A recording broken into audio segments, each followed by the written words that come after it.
주셨는데 제목은 제가 좀 살짝 바꿨어요. 원래는 크리스텐덤 그 형성기 때 공적 신학 그 선교적 교회가 어떻게 형성된 그쪽으로 좀 하려고 했는데 그거보다는 조금 선교적 교회를 통해 나타나는 공적 신앙의 특징으로 잡아서 뉴비긴에게 조금 더 초점 맞추는 걸 하고 다음 시간에 마지막으로 교회 네 가지 표지 하나의 거룩하고 보편적인 사도적인 교회 그 표지를 가지고 선교적 교회가 어떻게 나가야 되는지 전체적으로 한번 약간 조직신학적인 건데 그거는 살펴보는 거로 해서 마무리하도록 그렇게 하겠습니다. 크리스텐덤이 형성되는 과정에서 교회가 보다 공적인 영역들, 즉 정치, 경제, 문화, 예술, 교육을 비롯한 사회 각 영역에서 공적으로 신앙을 고백하고 표현하고 또 진술하게 되는 상황이 이르르죠. 이 부분에 사실 저는 좀 관심이 예전에도 많았고 지금도 조금 많아요.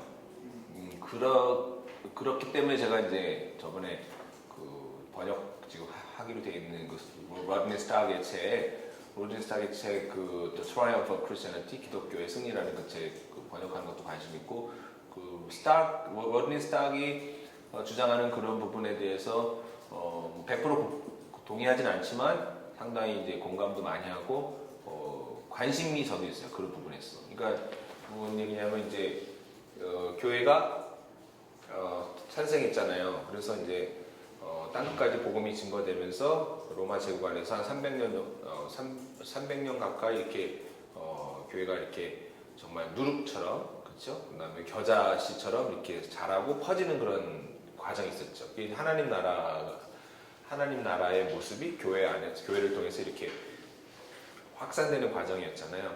그 핍박기 로마 제국의 그 핍박기에 보면은 원래 제가 이제 강의하고 싶어했던 거는 이제 이런 부분이긴 한데 이런 부분은 조금 더 제가 좀 고민을 많이 해야 될 것 같았고 좀 이번에는 안 하려고 하는데 살짝 소개시켜드리면 그 로마 제국이 형성되는 그 과정에서 로마 제국이 아니라 기독교가 300년 동안 로마 제국 안에서 이렇게 퍼져나가는 과정에서 굉장히 많은 오해를 하고 그 핍박이 실제로 있었죠. 큰 대핍박이라고 해가지고 핍박이 있었죠. 네로 황제가 로마 그 시를 갖다가 화제를 일으켜놓고서는 기독교인들한테 다 뒤집어 씌워가지고 또 학살하기도 하고 여러 가지 그게 있었는데 어쨌든 그런 많은 핍박과 그 다음에 억압, 탄압, 그 다음에 오해 이런 것을 딛고서 이제 기독교가 일어났단 말이에요. 근데 그러니까 300년 동안 핍박기 안에서 교회가 일어나는 그 과정도 사실 대단히 중요하죠. 그때 그런 과정에서 로마 황제가 플린이라는 그 로마 행정관한테 너 직접 가서 한번 확인해봐라 그 교회가 어떤 데인지 해가지고 이제 그 플리니가 카타콤 교회 이런데 이제 비밀리에 가가지고 이제 교회들 갖다가 정찰해 보니까 왜 그 확인하라고 했냐면 그 당시에 로마 시대 그 교회 안에서 그 성만찬에 대한 오해가 이제 쫙 퍼졌잖아요. 그래서 유아들이 막 사라지고 막 실종되고 그런 일이 자주 있는데 그 주범이 이제 기독교인들이다. 기독교도들이 피해 의식을 하는데 그 피해 의식의 제물로 그 아이들을 갖다가 그렇게 한다. 왜냐하면 거기 램업 같아갖고 하나님의 어린 양하고 이상한 얘기를 막 하고 하는데 그게 다 이제 어린 양 이런 얘기 하잖아. 어린 양 그죠? 어린 양이니까 그 어린 양이 상징적으로 아마 어린 아이들을 잡아다가 그렇게 하나 보다 이런 소문. 그래서 그런 소문을 이제 확인하기 위해서 황제가 그 행정 관료를 하나 보내가지고 이렇게 조사시켰는데 그 사람이 이제 플레이지가 가가지고 이제 딱 가서 보니까 이 저자의 이렇게 돌아다니는 그런 소문하고는 완전 180도 다른 걸 본 거죠. 그래서 황제한테 그 보고서를 쓰잖아요. 근데 보고서가 이제 우리 교회 역사에 중요한 이제 서류로 다큐멘트 남아있죠. 그 다큐멘터리에 보면 황제시여 제가 직접 그 황제의 명을 받고 가서 그 교회들 갔다가 가서 비밀리에 탐방하고 조사해 봤는데 그 시중에 떠도는 그런 소문하고는 완전 다릅니다. 이 실상이 이거 뭔가가 좀 이상합니다. 그래서 그 유아를 유기해가지고 희생 제물로 삼는 건 고사하고 이들은 로마 사람들이 그 아이들을 많이 버렸거든요. 그 뭐 장애 아이들도 버리고 그다음에 뭐 가족 개념이 굉장히 약했다고 그래요.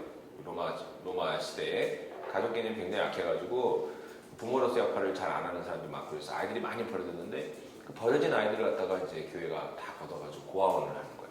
그 지하에서 막 카타콤비를 했어요. 고아원을 하고 그다음에 뭐 과부들 막 돌보고 이런 거.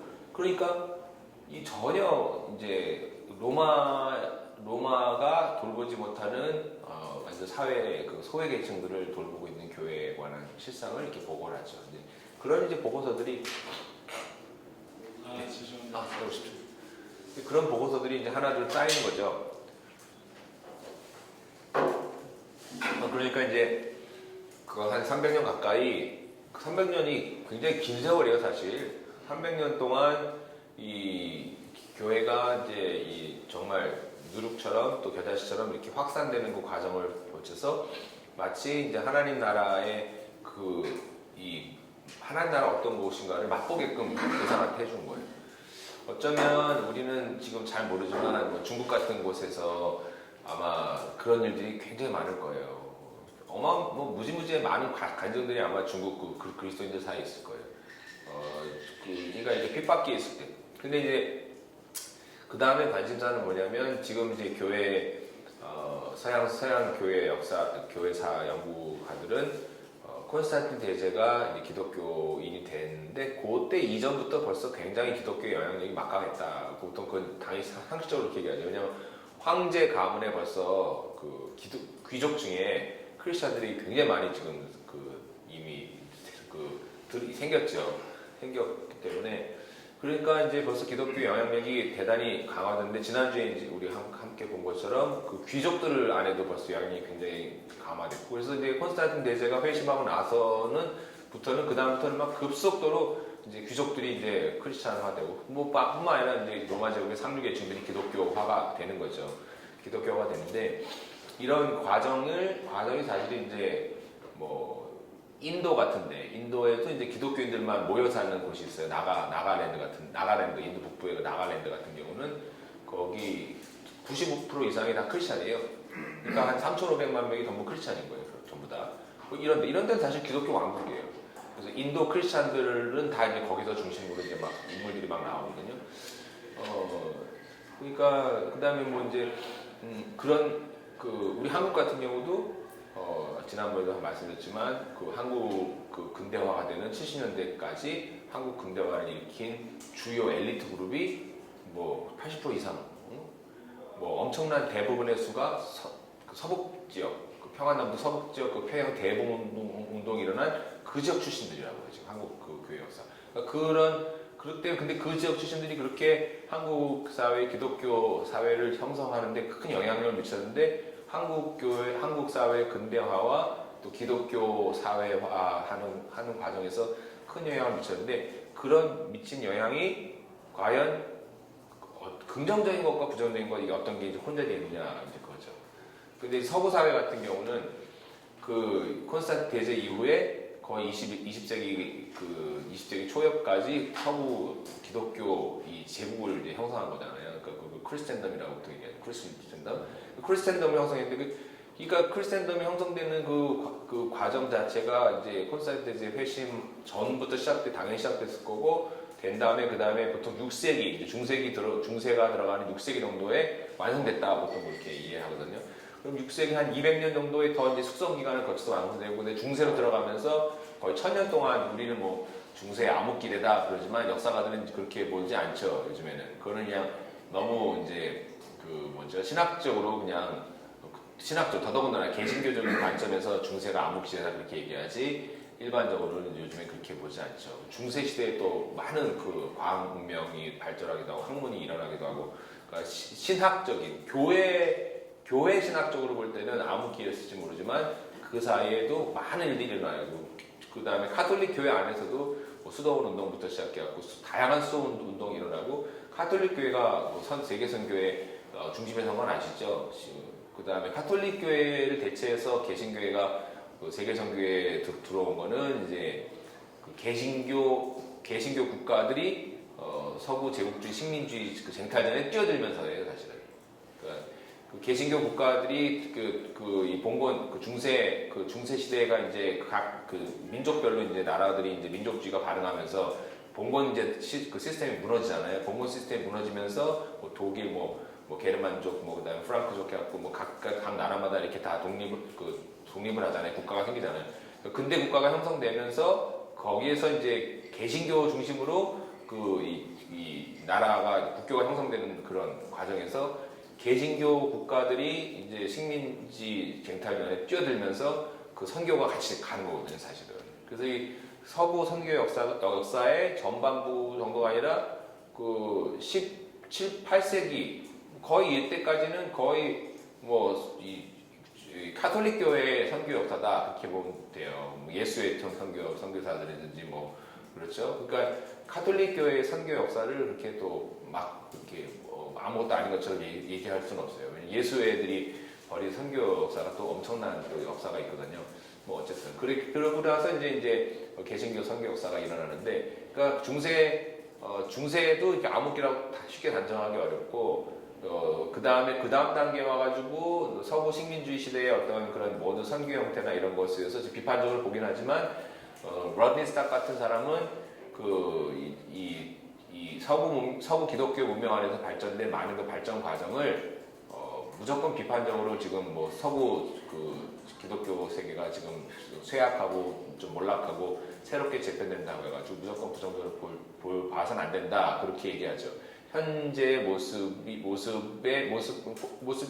사실은 과거로부터 계속 온 거기 때문에 그런 거죠.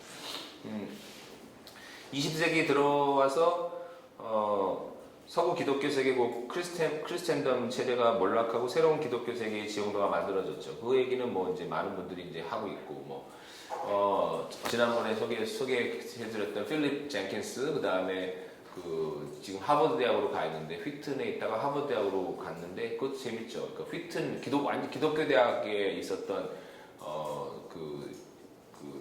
교회 사가가 하버드 대학 교수로 청빙된다고요. 그러니까 우리 한국 어떤 이런 관행하고는 좀 많이 달라요. 학문적으로 탁월한 사람이면은 뭐 크리스찬 아주 복음주의적인 백그라운드를 가져도 뭐 하버드나 예일이나 이런 데 다 가요. 그러니까 그게 뭐 인본주의적인 학교다 이렇게 단순하게 생각하는 건 되게 어리석은 거예요.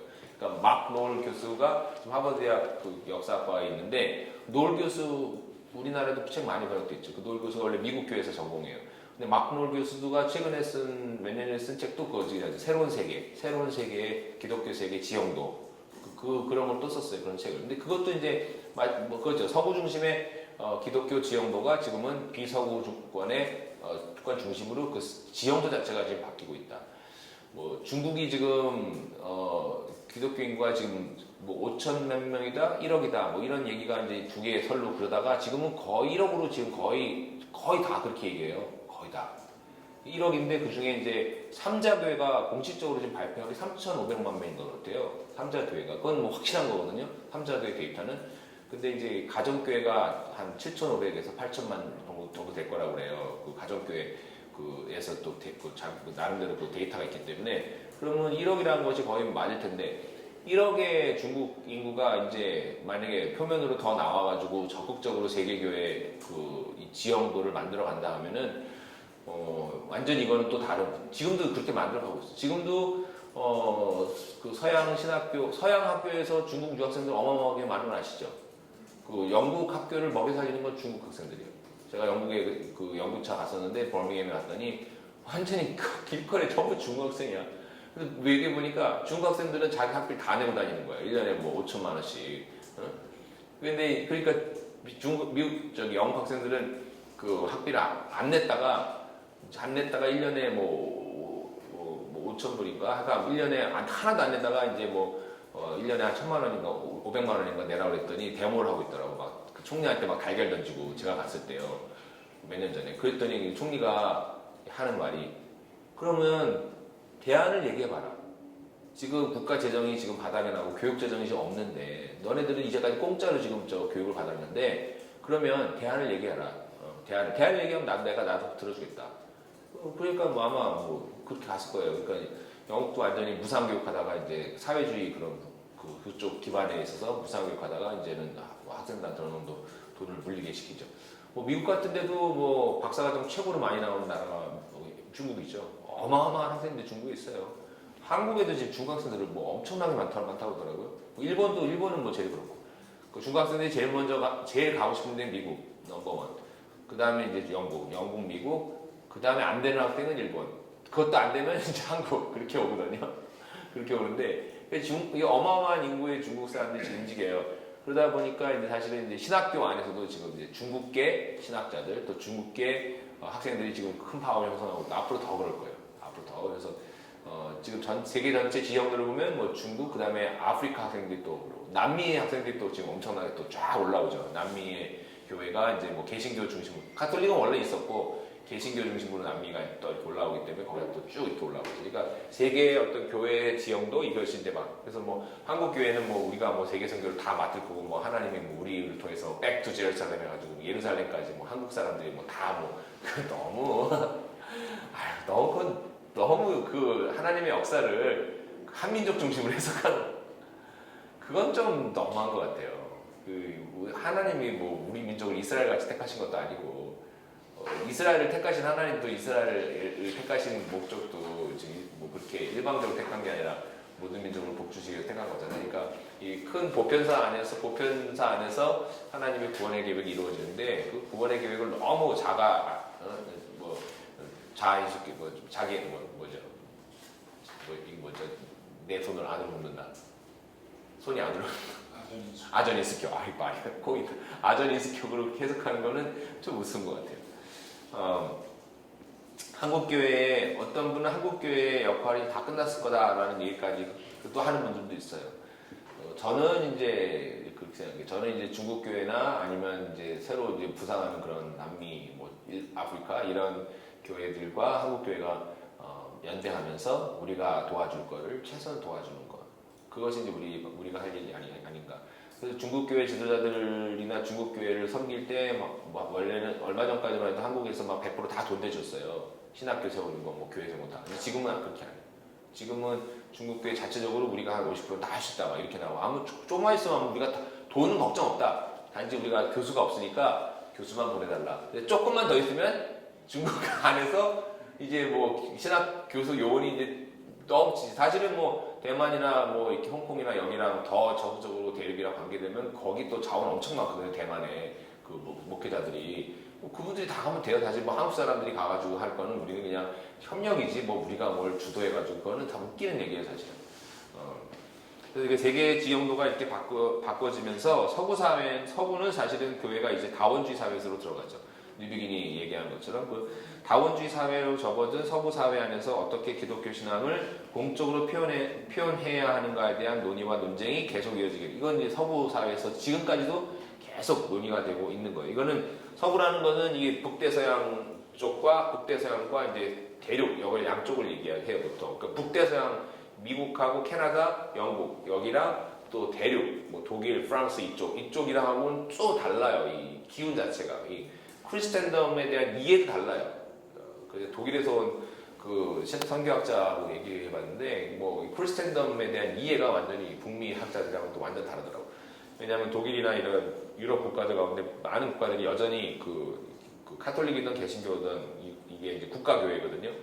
국가도라고. 그러니까 뭐 목회자들이나 신부님이나 다 국가 공무원이잖아요. 국가에서 다 모든 걸 관리하고 책임지고 다 한다. 종교세를 다 일괄적으로 걷어서, 독일 같은 경우는 종교세를 다 일괄적으로 걷어서 목회자들한테 다 준대. 그래서 대형 교회나 작은 교회나 목사님이 월급이 차이가 없대요, 독일은. 그래서 뭐 교회를 크게 하는 것에 대해서 욕심을 이렇게 내는 것도 없고, 교회가 뭐 작다고 해가지고 주눅들 것도 없고, 교회 국가 공무원처럼 똑같이 다 연금 제도에 따라가지고 다 국가에서 다 관리하고 다 하기 때문에 일괄적으로 다 걷어서 일괄적으로 관리한다고. 그러니까 크리스텐덤의 체제가 그대로 남아 있는 거죠. 그대로 남아 있는 거예요. 그러니까 독일에서 그 선교학자가 그런 얘기 하더라고요. 독일은 사실은 교회 나가는 출석 퍼센티지가 몇 프로더라? 10%도 안 되나? 엄청 적어요. 적은데 내가 크리스찬이냐 물어보면은 거의 대다수 다 크리스찬이라고 얘기한다는 거예요. 그 무슨 얘기냐면 신앙을 부인하지는 않는데 교회만 안 나가. 근데 그 삶 자체가 태어나서부터 죽을 때까지 완전히 다 거의 보장된 거래요. 그게. 그러니까 크리스텐덤 체제가, 제가 그 얘기를 쭉 들으니까 이 유럽의 이제 선진 국가들은 그 사회 체제 자체가 이 크리스천덤, 그러니까 기독교 사회로 만들어진 그 체제 자체가 일종의 천국을 경험하는 천국의 모형과 같은 그런 거더라고요. 완벽한 사회 보장이 돼 있는 거예요. 태어나서 죽을 때까지 완벽한. 거지 같은 건 있을 수도 없고 자발적인 거지가 아닌 이상은 사회가 거지를 용납을 안 해. 그 독일 같은 나라가 천국이라고 하잖아요. 그러니까 이게 그러니까 이민자들이 이제 독일로 막 어떻게든지 뭐 머리 디밀고 들어가려는 이유가 일단 독일 땅에 발 디디고 나서 거기서 합법적인 지위만 얻으면 무조건 살아나는 거야. 천국인 거야, 실제로. 그래서 독일 학자랑 얘기해 보니까 실제로 내가 그래서 그랬죠. 아, 독일 사람들 정말 천국 같은 데 사네 했더니 진짜 그렇다는 거예요.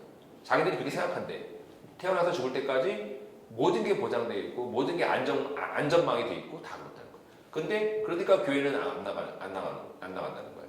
그래서 또 다른 이제 영국에서 온 학자가 이제 그 어떤 발표를 또 그렇게 했어요. 그러니까 경제적인 그 부흥, 경제적인 발전이 결국은 교회의 세속화로 직결된 것 같다. 유럽을 보니까. 그래서 한국도 지금 자기는 잘 모르지만 한국도 경제의 발전이 교회의 세속화, 또 교회를 사람들이 안 나가는 그 원인이 되지 않는가 한번 연구해보라고 이렇게 그 질문을 던지고 간 적이 있어요. 굉장히 의미 있는 얘기죠, 사실은. 여기서 지금 우리가 그러니까 일반 사회 안에서 교회가 선교적인 교회가 공적인 신앙을 공적으로 표현하고 그 나타내는 것에 대한 얘기를 지금 하면서 이 말씀드린 거거든요. 그러니까 서구 사회에서는 지금 이 공적으로 신앙을 표현하는 것 자체가 좀 달라요. 나라마다 다르고 아까 말한 북대서양, 미국, 캐나다, 영국하고 또 이쪽에 이 대륙하고 또 달라요. 그러니까 공적인 영역에서 복음을 증거하는 것 자체, 다원주의 사회라고, 그러니까 미국이나 캐나다 같은 영국 같은 데는 좀 다원주의 사회이긴 한데 영국은 조금 더 다르죠. 영국은 성공회긴 하지만 성공회가 약간 세큘러라이즈 된 성공회에 가깝거든요. 무슨 얘기냐? 그거는 세큘러라이즈가 뭐 나쁜 의미가 아니라 많이 더 다원화가 된 거예요. 성공회가 딱 전체를 이끌어가고 있지만 사람들이 자기의 신앙의 어떤 표현이나 그것이 훨씬 더 개방이 돼 있기 때문에 덜 얽매여 있기 때문에 그런 면에서는 이제 이 북미권으로 볼 수 있는데 어쨌든 대륙이든 영국이든 미국이든 간에 이 서구 사회에서 복음을 교회가 선교적인 교회를 지향하면서 공적으로 표현하는 것 자체가 굉장히 이제 그 컨텍스트가마다 또 다르게 표현될 수 있다. 뉴비기는 이제 그런 컨텍스트 안에서 영국을 컨텍스트로 해서 서구 교회 전체를 바라보면서 다원주의 사회에서의 복음을 어떻게 공적으로 전할 건가를 이제 많이 얘기했던 분이에요.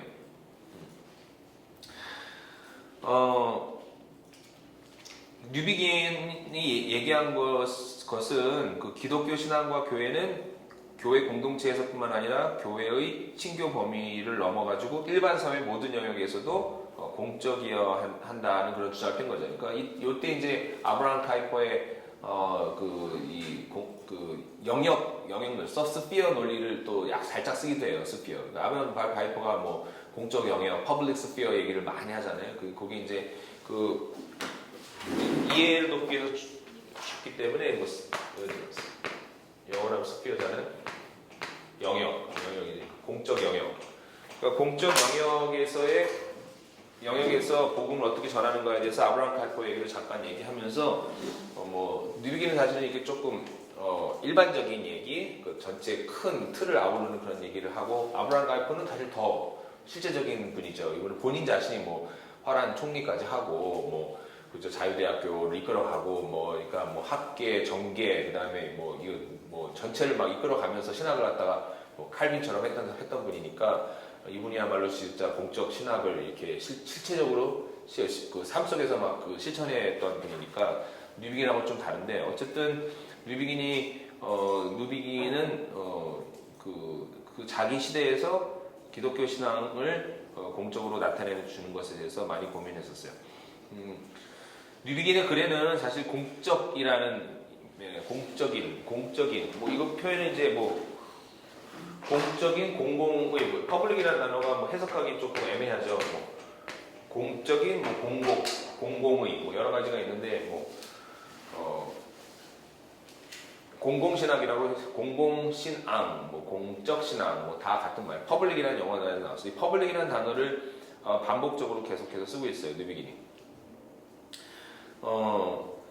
교회들이 기독교 신앙을 공적으로 이렇게 퍼블릭하게 보여야 한다는 그 말이 가지고 있는 이제 신학적인 이제 의미가 무엇일까 그 궁금하게 되죠. 어떤 면에서 뉴비기는 그 서구 기독교회가 세속화되고 다원화되는 그 다원화된다는 건 포스트 마른하게 되는 거죠. 포스트 마른. 왜냐하면 마른한 시대에는 근대성, 마더너티 자체가 이제 서구 기독교의 크리스천덤 어떤 그 세계관, 그 크리스천덤 세계관에서 특별히 인라이트먼트, 계몽주의 어떤 세계관, 그 틀 안에서 이제 그게 발전된 거잖아요. 그러니까 그런 것이 해체되면서 계몽주의 세계관이 해체되고 근대적인 세계관이 해체되면서 그리고 나서 자연스럽게 역사적으로는 식민주의, 서구 제국주의, 식민주의가 해체되는 과정에서 이제 포스트 마더니즘, 그 다음에 후기 식민주의, 뭐 신학 이런 논의가 나온 거잖아요.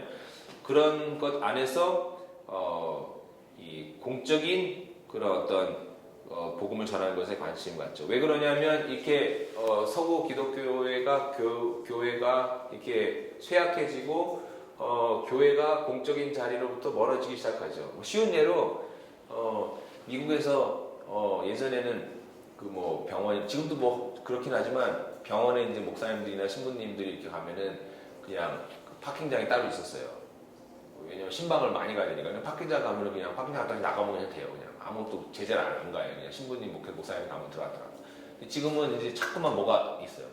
그러다가 어느 날은 뭐 그게 동전을 이렇게 주더라고. 처음에는 그냥 들어갔다 하는데 그 다음에는 어느 정도 지나니까 그 특혜를 이제 줄이는 거예요. 특혜를 줄이는 과정이 이래요. 그 다음에는 이제 동전을 그 병원 앞에 데스크 이제 그 데스크 앞에 그 안내 데스크 하는 데서 동전을 받아가라고 그러더라고요. 그러더니 그 다음에는 좀 몇 년 지나니까 그렇게 해가지고 이제 목사님 아닌 분들이 받아가는 경우가 있는지 그 다음에는 그 채플린실이 몇 층이 위에 3층인가 어디 들어가 있는데 찾아가려면 힘들어. 근데 거기 가가지고 사인하고 동전을 받아오라는 거. 약간 굴욕적이죠. 귀찮고. 그 신방 다 하고 거기 찾아가야지. 채플린 찾아가야지. 그럼 채플린실에 사람 없으면 땡이잖아 또. 그죠? 그 사람 있는 시간에 찾아가야 되고 그리고 사람 없으면 가서 또 구차하게 얘기해. 난 구차하게 얘기해. 사람 없으면 그 안내시가. 나 지금 목사인데 신방 왔는데 여기 채플린실에 아무도 없다 그러면 알겠습니다. 그러고 이제 동전 하나 줘요. 왜냐면 그 주차하는 동전이 비싸요. 그냥 우리 돈으로 한 5,000원 막 이렇게 되거든요. 5,000원. 그럼 뭐 거기 이제 자주 가는데 맨날 갈 때마다 5,000원씩 낼 수는 없잖아요. 주차. 잠깐 30분 신방하고 나가는 건데. 그러면 거기서 이렇게 받아갈 거예요. 근데 옛날에 그런 게 다 그냥 아무나 이렇게 목회자들은 다 있는데 지금은 그래도 다 이렇게 잠깐만 하는 거예요. 나중에 이제 없어질지도 모르지. 그런 게. 그러니까 그런 게 일종의 이제 기독교 사회에서 그 다원주의 사회로 옮겨가는 어떤 하나의 예예요.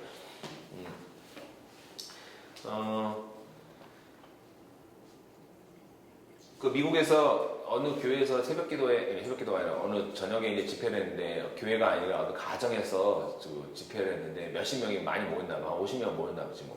미국은 뭐 집들이 크니까. 그런데 동네 이웃이 고발한 거예요.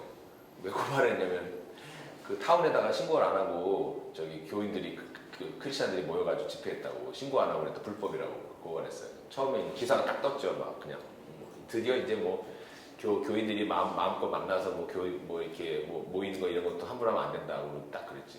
근데 이제 그 타운에서 이제 또 아직도 교회가 힘이 막강하잖아요. 아직은. 그러니까 교계 지도자들이 무슨 소리냐? 그러면 그 교인들이 그럼 맨날 모임할 때마다 그럼 다 신고해야 되냐? 집에서 모일 때 조금만 많이 모였다고 그래서 막 이제 로비를 하고 먹던 아우성치니까 이제 그 판결에서 이겼어요. 교회가 이겼어요. 그렇지만 이제 앞으로는 그게 어떻게 될지도 모른다. 앞으로는 영국 같은 데는 이렇게 노방전도 하면 안 되죠. 노방전도 같은 함부로. 그러니까 자기의 종교의 그거를 함부로 표현하면 안 돼요. 사람들한테. 그래서 다른 사람의 종교의 권익을 또 위배하는 거예요. 그러니까 다 다른 사람의 어떤 종교적인 신념을 인정하면서 내 종교적인 신념을 어떻게 표현해야 되는지 이게 이제 큰 이슈죠. 그것이 내가 하고 싶은 대로 막 내 종교적인 신념을 표현할 수 없으니까.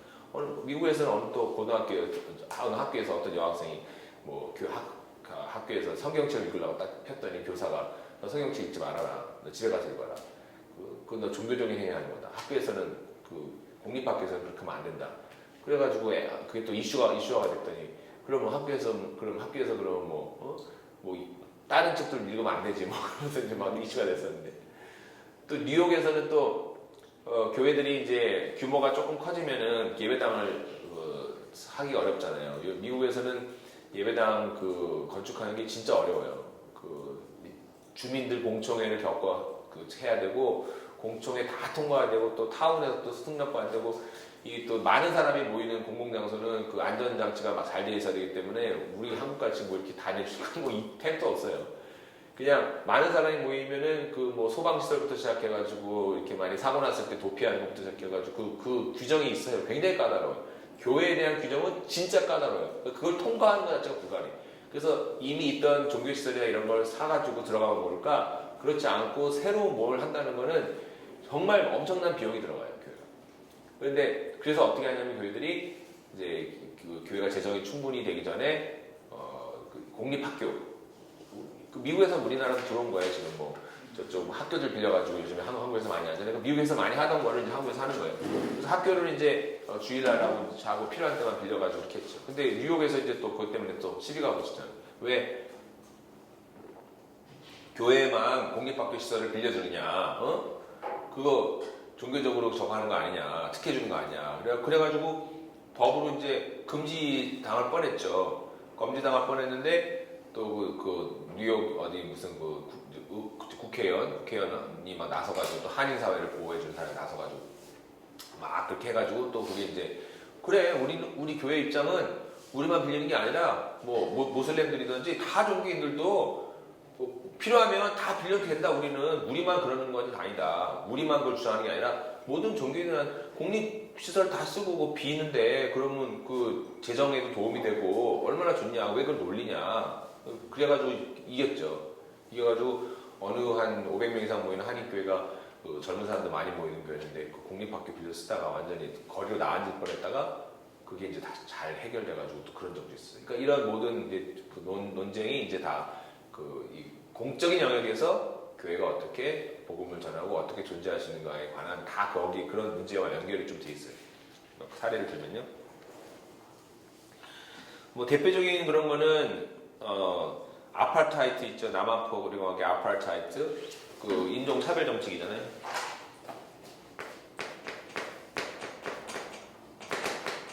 인종차별 남아공의 아파르타이트 정책. 이 아파르타이트에 대해서 리빙인이 남아공하고 방문해가지고 남아공하고 법무장관에게 면전에다 대고 하나님의 이름으로 자연되는 불의와 사악함에 대해서 하나님의 심판을 받게 될 것이다. 남아공 법무장관한테 그렇게 얘기했었어요. 그때 WCC에서 일할 때. 그러고 나서도 이제 남아공이 이제 바뀌는데 한참 오래 걸렸죠. 세월이 많이 걸렸죠. 그리고 남아공이 이제 만델라 이제 감옥에서 나오시고 그러고 나서 변화되고 나서 그다음에 화해와 reconciliation, committee of reconciliation을 화해와 진리 위원회 만들어가지고 이제 회복을 위해서 지금까지는 이제 계속 노력을 하고 있죠. 남아공의 어떤 그런 남아공 교회가 화해를 하면서 그다음에 진리 위에 화해는 하지만 우리는 진리를 밝혀야 된다. 용서는 하고 우리가 형벌은 가하지 않더라도 화해는 하지만 진리는 밝고 진상을 규명하고 그리고 넘어가야 된다. 역사적으로 이제 그 얘기에 대해서 굉장히 유명한 그게 지금 어떻게 보면 이제 시금석이 되죠.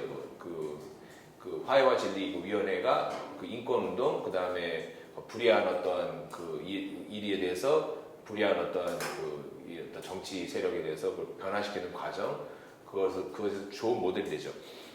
그런 것들이 다 이제 공적인 어떤 신앙 표현이라고 볼 수가 있어요.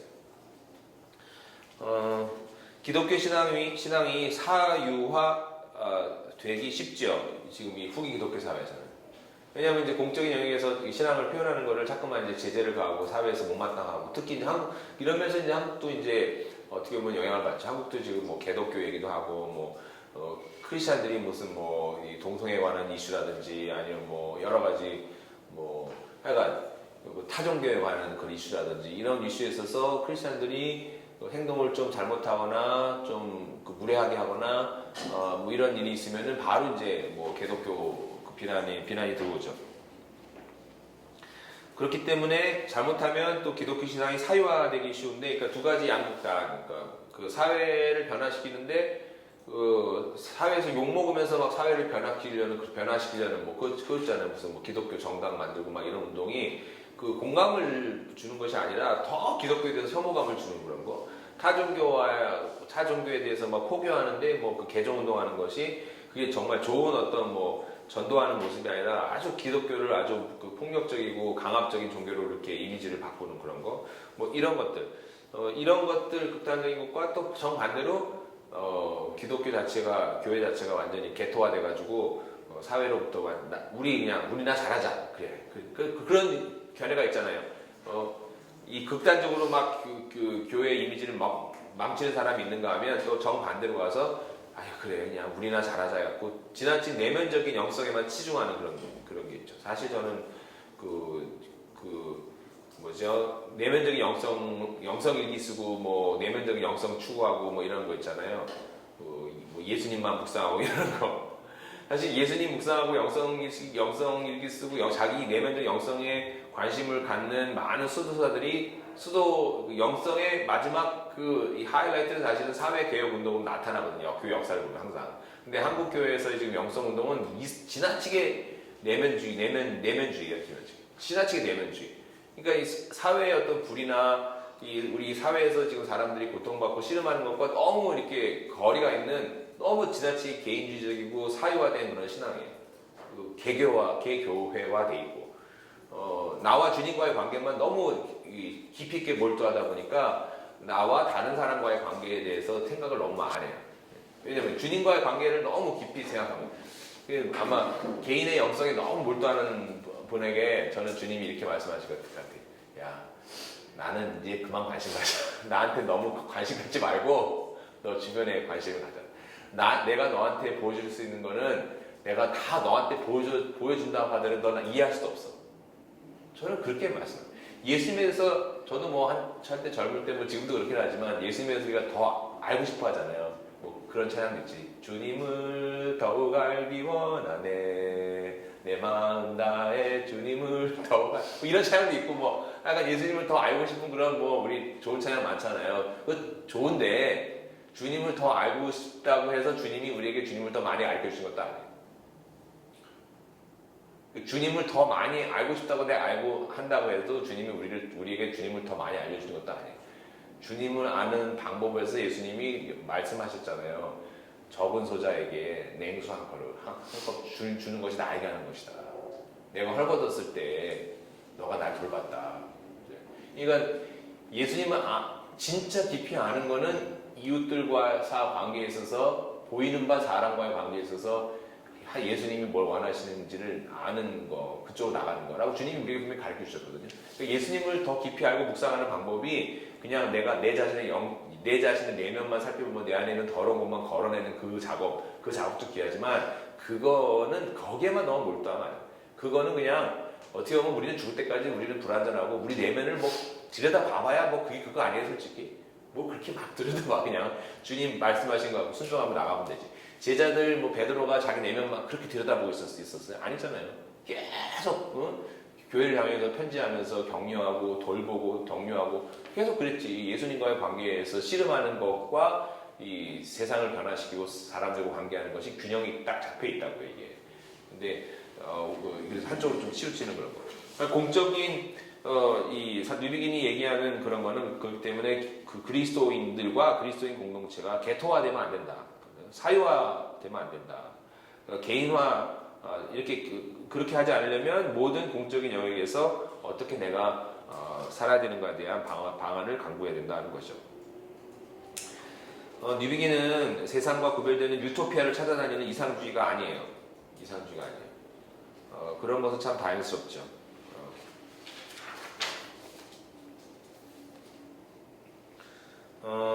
그래서 뉴비긴이 이제 이런 것에서 이제 책을 좀 몇 개 썼죠. 뭐 덥죠.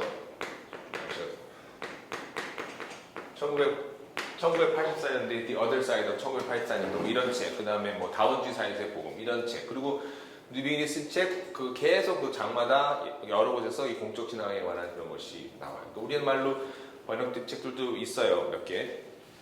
참조하시면 될 겁니다.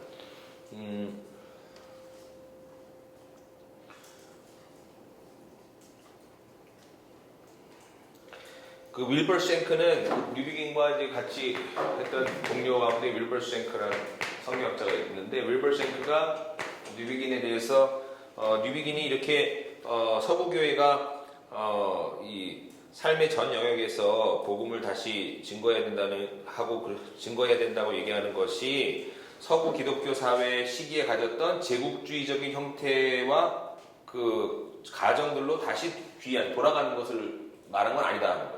이게 참 중요한 말인데, 그러니까 뉴비긴이 어떻게 보면 이제 경계선상에 있는 그런 신학자고 선교사죠. 지난주에도 말씀드렸죠. 경계선상에. 그 무슨 얘기냐면 서구 크리스텐덤 선교의 마지막 세대예요. 그리고 이제 새롭게 등장한 이제 다원주의적인 그런 어떤 서구 사회로 들어가는 그런 문턱에 있는 세대이다 보니까 그 서구 기독교 사회의 어떤 그것에 대한 어떻게 보면은 연민 그런 것도 당연히 있겠죠. 연민도 있고 그것에 대한 어떠한 회복에 대한 어떤 그 소망 이런 것도 있을 수 있어요. 그렇지만 이제 뉴비긴이 이제 그 세상을 떠나는 뭐 1998년도 이쯤 되거나 뭐 지금의 관점으로 돌아오면 이미 뭐 돌아갈 수 없는 강이죠. 서구 사회가 이미 걸어온 길은 다시 돌아갈 수 없어요. 그러니까 서구 기독교 사회, 크리스텐덤은 이미 해체된 게 확실한데 완전히 해체됐기 때문에 다시 서구 기독교 사회를 세운다는 것은 불가능해요. 더더군다나 지금 그 세계 전체 그 종교 지역을 보면은 그 여러 가지 이유로 인해 특히 이제 그 난민 사태, 이 중동 사태로 인해서 그 시리아 난민들이 지금 유럽으로 막 들어가잖아요. 뭐 영국 전 세계를 막 가는데 대부분 서구 기독교 사회로 들어간단 말이에요. 난민들이 누구냐면 모슬렘들이란 말이에요. 그 모슬렘들이 지금 프랑스에 많이 들어가다가 프랑스 그다음에 뭐 지금 독일, 뭐 영국, 뭐 미국 뭐 다 들어가는데 뭐 들어가서 어떻게 되냐면 이슬람 인구가 엄청 늘어나는 거예요. 이슬람 인구 실제로 이슬람 인구는 이슬람 사람들은 산하 제한 안 하죠. 그래서 한 가정당 평균 7명이래요. 출산이 한 가정당. 근데 유럽 사람들은 한 가정당 평균 출산율이 두 명도 안 돼요 지금. 그냥 자연스럽게 생각해도 그냥 뭐죠? 한 세대만 지나면 모슬렘 인구가 폭증할 거고 유럽 서부 사회에서 그 백인들은 줄어들죠. 뭐 미국 같은 나라도 지금 백인들의 그 인구는 계속 줄고 있고 여러 다민족 인구들 계속 증가하는 추세거든요. 그러니까 그런 어떤 세계 인구 지형도 그 다음에 종교 지형도가 바뀌고 있기 때문에 그 뉴비긴이 말하는 지금 이 다원주의 사회에서의 복음 증거라는 거는 앞으로 가면 갈수록 더 복잡해지고 더 쉽지 않을 것이다 라는 거죠.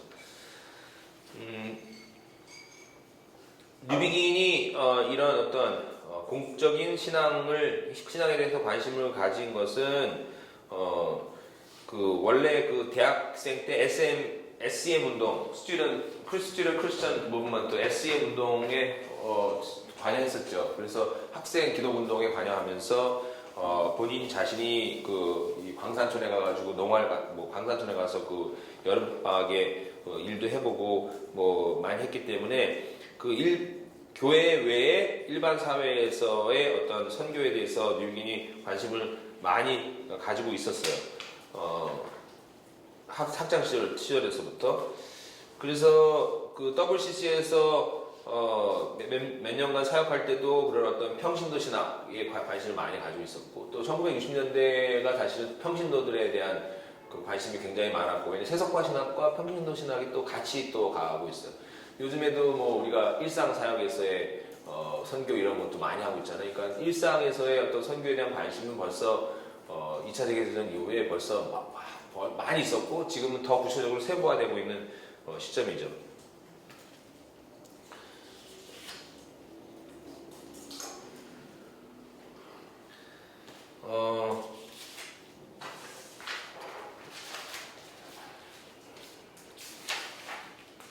후기 기독교 사회에서의 다원주의 얘기는 아까 제가 좀 말씀을 드렸고요. 그 다음에 다원주의 사회에서의 교회란 절대 주권을 가진 하나님이 세상이라는 공적인 영역에 파견하신 기관, 그 이상 그 이하도 아니라고 뉴비긴이 얘기를 합니다. 그러면서 뉴비긴은 교회는 어떤 그 사적인 어떤 그 교제 집단이 아니고 유일하신 하나님의 이름으로 하나님을 주님으로 인정하지 않는 모든 권세와 이데올로기, 신화, 가설, 세계관들을 대항해야 하는 곳으로 단합니다. 그러니까 뉴비긴이나 뭐 개혁주의 신앙에 있어서 정사와 권세라는 것들은 사실은 그 세상에 그러니까 뭐 그냥 영적인 그런 그 영적인 것이 구체적으로 나타나는 것으로 이해를 해요. 그러니까 영적인 걸 이렇게 완전히 이원론적으로 보는 것이 아니라 구체적으로 이 세상 가운데 하나님의 나라를 이렇게 억누르는 그런 억압의 세력으로, 어둠의 세력으로 이해를 해요. 그러니까 구체적인 정사와 권세, 악한 어떠한 사회의 어떤 가치관, 세계관, 이 모든 것을 얘기하죠. 그런 것과 그런 것에 대항하는 것을 이제 교회라고 얘기하죠. 그런 면에서 뉴비긴은 다원주의라는 이데올로기를 거부해요. 그러니까 다원주의 사회를 거부하는 것이 아니라 다원주의라는 이데올로기를 거부하는. 뭐 쉽게 말하면 뭐 이것도 좋고 저것도 좋고 뭐 다 좋다 하는 식의 뭐 그런 거 있죠. 뭐 그런 거는 거부하죠. 이 다원주의 이데올로기를 거부하는 이유는 모든 것이 주관적이고 상대적이라고 보고 있기 때문에 그래요. 그러니까 뉴비긴은 모든 것이 주관적이라고 상대적이라고 보는 것에 대해서 그걸 거부하죠. 그 다음에 진리가 있다는 것을 믿는 것을 포기하게 하는 사회. 그러니까 포스트모더니즘의 뭐 특징이라고 할 수 있죠. 절대적인 진리를 인정하지 않으려는 그런 어떤 그 분위기죠. 상대화시키는 거죠. 모든 것이 상대적이고 모든 것이 주관적이고 절대성이 약화되고 그런 거죠. 그 순전히 주관적인 진리관에 따라 모두를 위한 진리는 내려놓고 나만을 위한 진리만을 얘기하는 그런 사회에 대해서 거부하죠. 그러니까 그러니까 나 중심의 이제 세계관이라는 거죠. 사람들이 생각하는 게 내가 생각하는 진리관, 내가 생각하는 뭐 세계관, 내가 생각하는 가치관. 그래서 그 나 중심의 모든 그런 세계관의 대거관이 다원주의 그런 그 세상의 중심에 있는데 그 다원주의 자체를 지금 거부하죠. 그러니까 사실 대단히 전통적인 그런 이야기죠. 이건 얘기는 뭐 하나님이 우리에게 계시해 주시는 그 계시의 절대성, 뭐 계시의 진리됨, 뭐 그런 거를 지금 얘기하는 거죠, 사실은. 어떻게 보면은 현대인들이 볼 때는 고리타분할 수 있고 답답할 수 있고 구식이라고 할 수도 있지만 우리 사실 기독교인이 믿는 하나님에 대한 그 이해, 또 복음에 대한 이해가 사실은 답답하고 고리타분하고 말이 안 되는 것 같은 면이 있죠. 그런데 그것이 답답하고 고리타분하고 말이 안 되는 것이 아니라 진짜 우리로 하여금 우리가 이 세상을 바라보는 관점이나 또는 삶의 어떤 가치를 바라보는 관점이나 또 나 자신을 바라보는 관점을 더 명확하게 해주고 나로 하여금 더 진리 위에 서게 한다는 것을 우리는 믿죠. 근데 이제 크리스찬들이 또 교회가 우리가 믿는 바가 정말 믿을만하다라는 것을 이제 얘기해야 된다는 거예요. 뉴비긴은. 그러니까 이 다원주의 사회나 상대주의, 그다음에 후기 뭐 포스트모더니즘 이 모든 그런 현대 기류가 진리를 거부하는 것처럼 거부하고 그다음 상대주의적인 걸 얘기하지만 사실은 그 자체가 하나의 어떻게 보면 그 진리죠. 진리 주장이죠. 그죠? truth claim, 진리 주장.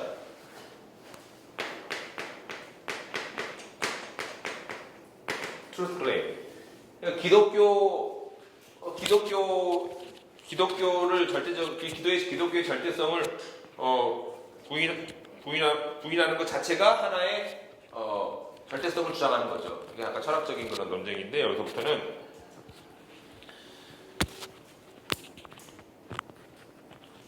어떻게 보면은 이제 트루스 클레임인데 기독교가 있어요. 우리가 믿는 기독교 크리스천 가스펠이 있어요. 가스펠이 있고 다른 어떤 무슨 뭐 밸류나 그다음에 월드뷰나 뭐 필로소피나 철학이나 뭐 심지어 뭐 티올로지나 뭐 다 있다고 쳐요. 그런데 우리가 믿는 가스펠과 이것이 뭐 별 차이가 없다. 뭐 그게 뭐 믿고 싶은 걸 믿어라. 뭐 이게 이제 포스트 마던이라고 얘기한다면 뉴비기는 별 차이가 없다고 말하는 것 자체가 하나의 주장이다 그렇게 얘기하는 거예요. 그러면 뉴비기는 이제 얘기하는 것이 그거죠. 이 두 가지 중에서 그 이제 뭐 그 뉴비긴이 많이 쓰는 그 표현이 이거죠. plausibility.